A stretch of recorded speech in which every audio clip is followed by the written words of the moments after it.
اپنی من مانی اور اپنی خواہش نفس کو ہی دین قرار دے دیا جائے اور کہا جائے کہ جی دین میں کوئی جبر نہیں ہے، دین میں کوئی سختی نہیں ہے، جو دل میں آئے من میں آئے وہ کر گزرو، تو پھر یہ دین تو نہ ہوا، یہ تو اپنی خواہشات کی تماشا گاہ ہوئی کہ جس کے من میں جو آئے وہ کر گزرے۔ یہ تو چھوٹا سا گھر ہو 3 مرلے کا 2 مرلے کا، جھونپڑی ہو، ان جھونپڑیوں کو بھی اصول ہوتے ہیں، ان کے بھی ضابطے ہوتے ہیں۔ یہ 3 مرلے کے 5 مرلے کے سکول بنے، ان کے بھی ضابطے، ان کے بھی قوانین ہوتے ہیں۔ دیہاتوں کے ضابطے، جنگلوں کے آتے ہیں، جنگل میں کوئی قانون، لیکن جنگل میں بھی کوئی قانون ہوتا ہے، اس میں بھی کوئی ضابطہ ہوتا ہے۔ تو کیا اسلام کوئی لاوارث دین ہے کہ ہر بندہ اپنی خواہش کے مطابق منہ اٹھائے اور جو اس کا جی چاہے وہ کر گزرے، اور کوئی اسے پوچھنے والا نہ ہو، اس پر کوئی قدغن لگانے والا نہ ہو، اس پر کوئی پابندی لگانے والا نہ ہو؟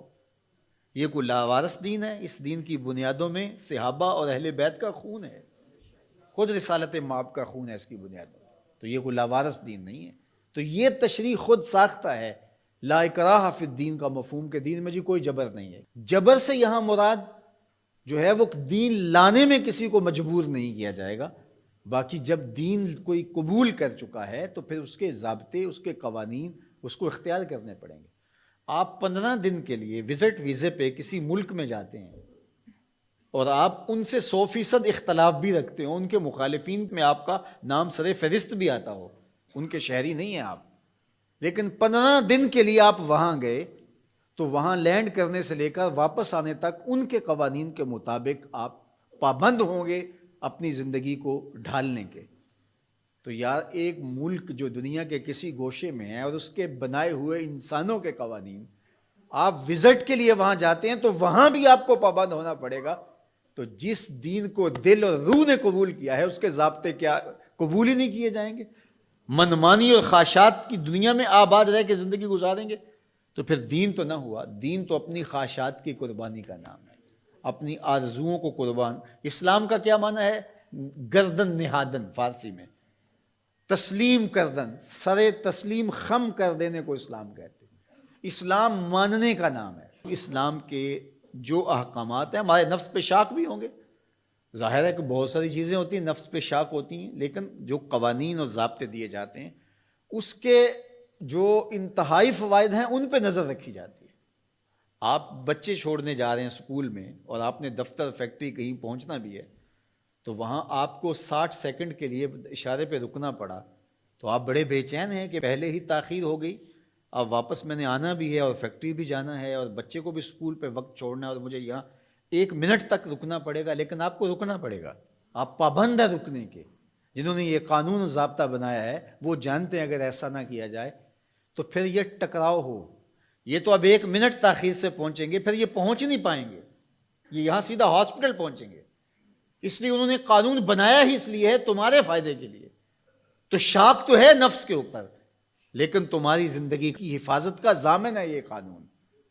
تو اسلام کے قوانین اگر سخت بھی تمہیں دکھائی دیں لیکن تمہاری دنیا کی بہتری اور آخرت کی بہتری کے ضامن ہے اسلام کے قوانین اور ضابطے۔ تو ان کے مطابق اپنے آپ کو ڈھال لینا ہی سربلندی اور سرفرازی ہے، اور جو اپنے آپ کو اس کے مطابق نہیں ڈھالتے تو وہ کبھی بھی اسلام کے ثمرات اور اسلام کے فیض و برکات سے کبھی بھی مالا مال نہیں ہو سکتے۔ تو ایک پہلو یہ ذہن میں رکھیے گا کہ اس کا یہ مفہوم کہ دین میں سختی نہیں ہے۔ باقی اس کا یہ مطلب ہی نہیں ہے کہ دین کو لوگوں تک پہنچانے کے لیے آپ کے اندر تڑپ ہی موجود نہ ہو کہ ٹھیک ہے اسلام ایک سچا دین ہے، جو مرضی قبول کر لے جو مرضی نہ قبول کرے۔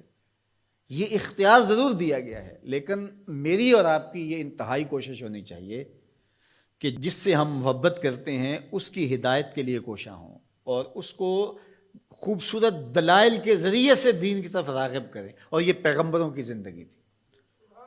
ورنہ وہ بھی کتاب چوک میں رکھ دیتے، اس کو پڑھ لو، جس کا جی چاہے اسلام لے آؤ، جس کا جی چاہتا ہے اسلام نہ لائے، بات ختم ہوئی۔